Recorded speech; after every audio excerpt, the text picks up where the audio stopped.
La procrastination, cette chose qui te fait toujours repousser ton rêve, ton devoir ou même tes activités.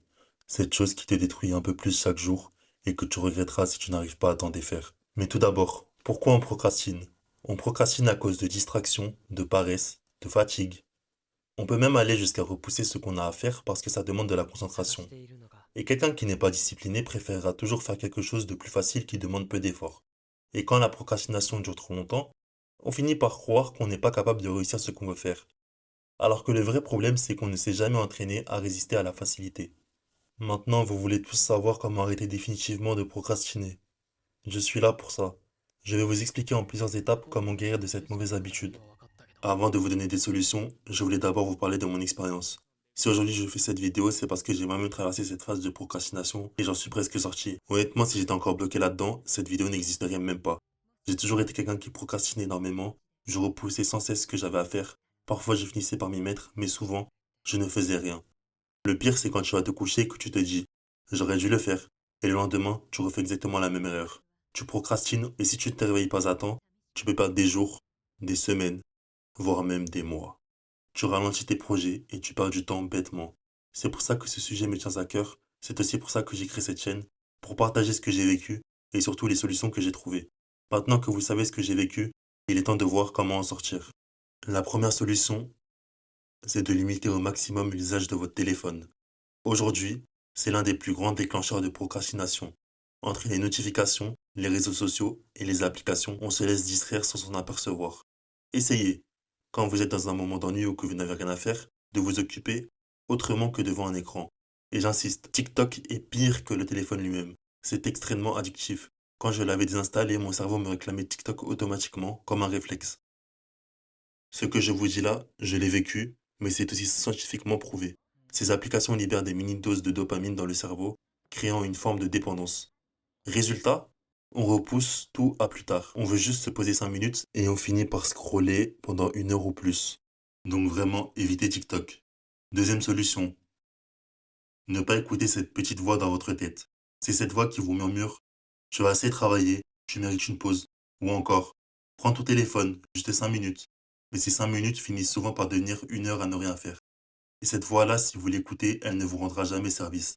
Elle vous ralentit, vous détourne de vos objectifs, et à la longue, elle peut freiner tout ce que vous essayez de construire. C'est la même voix qui le matin vous pousse à rester au lit au lieu de vous lever. Ignorez-la, restez concentré, et ne laissez jamais cette voix prendre les décisions à votre place.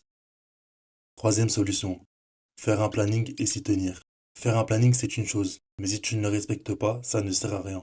Trop souvent, on planifie une tâche, puis on la repousse en se disant qu'on sera plus motivé ou plus prêt plus tard. En réalité, chaque report affaiblit ta discipline. Il ne faut pas tomber dans le piège de décaler son planning. Quand tu prévois quelque chose, fais tout pour t'y tenir et le faire. La moindre excuse ouvre la porte à la procrastination. Même si tu as 1000 raisons différentes, respecte ton planning et ne le décale pas. Ne te satisfais jamais de peu. Faire juste le minimum soulage sur le moment, mais ça ne construit rien sur le long terme. Fixe-toi des objectifs réalisables et pousse-toi à aller au bout de ton planning. Pas seulement assez pour dire que tu as fait quelque chose. Un planning, ce n'est pas qu'une liste ou un tableau. C'est un engagement avec toi-même. Ta réussite dépend directement de ta capacité à respecter ton planning. Quatrième solution. Optimise ton espace de travail pour mieux te concentrer. Un environnement bien organisé et agréable fait toute la différence. Range ton bureau, élimine le désordre, choisis un endroit calme et lumineux. Crée une ambiance où tu te sens bien et prêt à travailler. Quand ton espace est clair et fonctionnel, ton cerveau est plus apte à se concentrer et à travailler. Ça peut apporter que du positif d'être dans un tel environnement. Cinquième solution. Prendre du repos pour revenir plus fort. Travailler sans arrêt, c'est tentant, mais ça peut vite devenir contre-productif. Quand tu tentes d'en faire trop et que tu travailles trop, ton cerveau finit par saturer. Et c'est là que la procrastination s'installe. Pour éviter ça, il faut prévoir dans ta semaine 1 ou 2 jours où tu allèges la pression, où tu travailles moins, des moments où tu te reposes.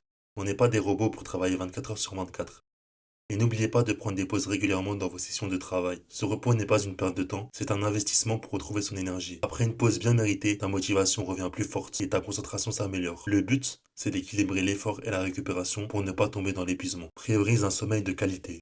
Je sais que tout le monde le dit, mais c'est normal, c'est le plus important. Le sommeil est essentiel, pas simplement un moment de repos. C'est lui qui permet à ton cerveau de récupérer, à ta concentration de se renforcer et à ta motivation de durer. Quand tu dors mal ou trop peu, tout ça s'effondre et la procrastination s'installe facilement. Pour être efficace et garder ta discipline, il faut que tu dormes suffisamment chaque nuit. Essaie de te créer une routine de sommeil régulière, évite les écrans avant de dormir et offre-toi un environnement calme et confortable. Un bon sommeil recharge ton énergie, clarifie ton esprit et te permet de rester motivé et concentré.